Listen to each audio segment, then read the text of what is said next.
Okay, this is my review of the movie Chappaquiddick.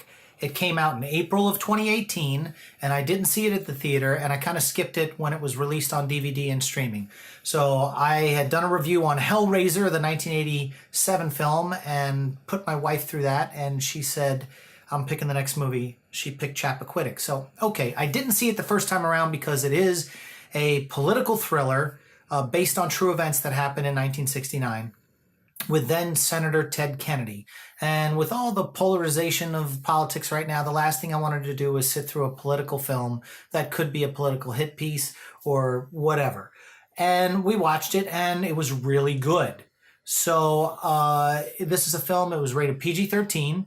I don't recommend it for kids or anything like that. Maybe older for a historical kind of thing, but it's a little slow and kind of drags, and it's more of an adult-themed film.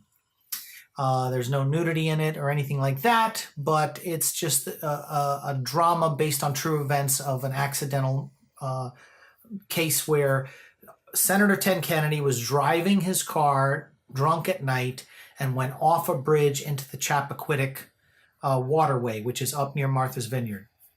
And he had a campaign secretary with him by the name of Mary Jo Kopechne. I think that's how you say it.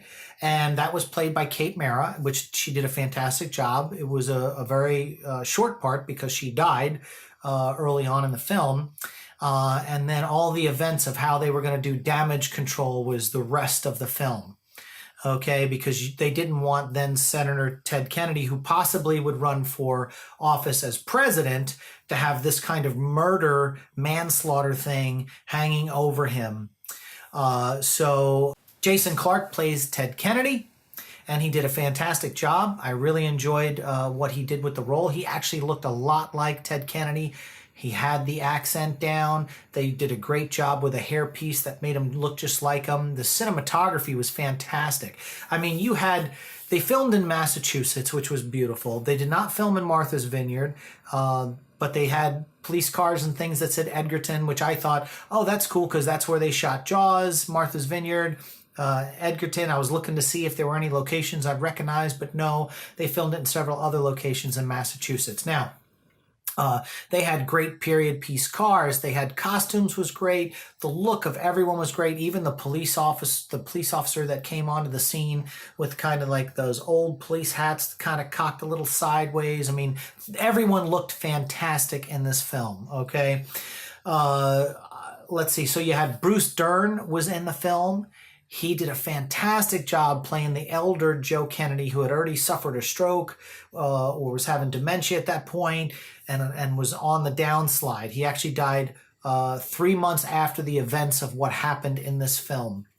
And he had like the stroke face going on, and he was talking. He could barely talk, but he did such a good job. I mean, he really looked like somebody that had had a stroke, and it was a really good part for him.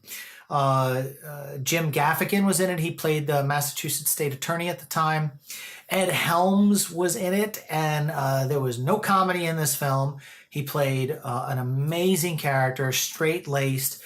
It was really nice to see that dramatic side to him, since he's always played these funny characters, whether it be The Office or whether it be The Hangover or the movie Tag and so on, and We're the Millers, which is a movie that I had a chance to work on as crew. And so Ed Helms did just an amazing job with this character.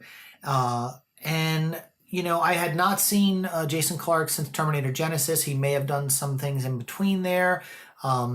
As I said, Clancy Brown was in the film. You know, I loved him. I love him. He's recently been on the series Billions, which is a really fun show that I like to watch on Showtime.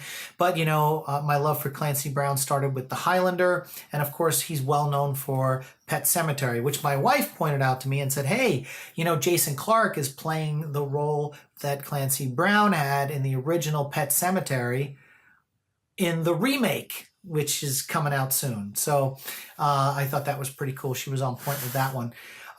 This movie had a $17 million budget. It only made $17,900,000 at the box office.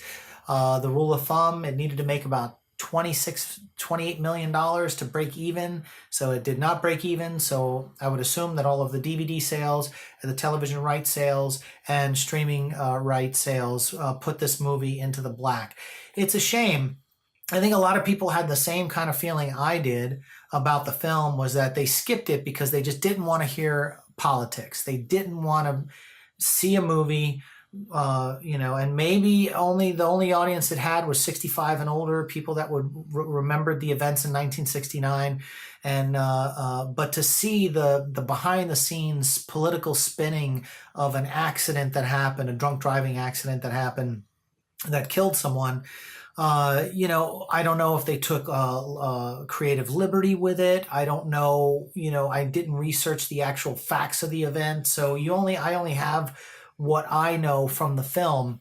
And I think people probably didn't want to see Ted Kennedy in this light as a guy that cared more about pleasing his father, and as sad as it may be, and how as depressed as the character was in the film, about trying to fill the shoes of the fact that, like, John F. Kennedy was assassinated, Bobby Kennedy was assassinated, and he was like the next one in line to possibly become president. And so, although there were sympathetic parts in the film where Jason Clarke's character cried on the bank of the Chappaquiddick before he walked all the way home and slept the night through before calling the police. And another part where he had to break the news to Kate Mara's character, Mary Jo's parents in the film, that she had been killed in a car accident, where he broke down in tears.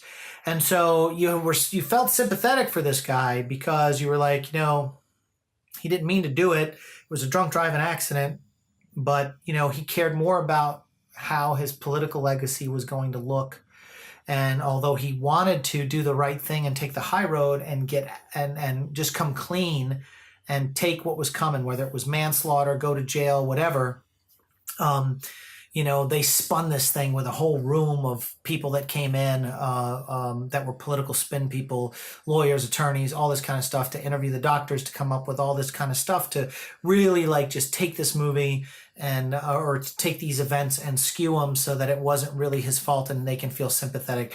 Now, he was tried, he was convicted of accidental death and all this other kind of stuff, and was sentenced to like 3 months in jail, but it was suspended and he was given house arrest and all that. And then he wound up being one of the longest running senators in this country and died of a brain tumor quite a few years ago. But, it's another one of those things where if you have money and you have power, whether it be O.J. Simpson or Bill Cosby or whatever, you can kind of dodge the law. And it appears that that's kind of what happened in this film. Now, again, it's based on a true story, but I don't know what they took and what they left behind and what they bloviated in the film. So it was a good film. It was beautifully shot. The cinematography was great. There were some beautiful shots. So if you like really good cinematography, you're going to love this film. The costume's great. It was really nice seeing the old picture cars. It made you really feel like you were in 1969. They did a fantastic job of replicating everything, and even having newsreels and stuff like that at the end, interviewing people on the street, asking them how they felt about Bobby Kennedy, and after he had committed this crime, would they vote for him in the future? And people were like, yes, we still love the Kennedys, and all this kind of stuff. So they took historical footage, the historical television stuff, they peppered it throughout. The director was John Curran. He was is kind of an unknown. He's written and directed some television, but this was like a big breakout movie for him. Unfortunately, I don't think it broke him out because it kind of bombed at the theater. So I would check this out. If you like really good storytelling, really good acting, really good cinematography, really good film all across the board, I'd give this a 4 out of 5 stars if I was going to rate this movie. Definitely check it out. It's called Chappaquiddick. It's spelled Chappaquiddick. And yes, I was kind of reading that.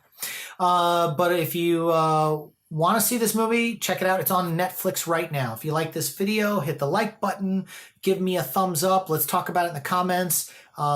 Subscribe to the channel, and we'll see you on the next one.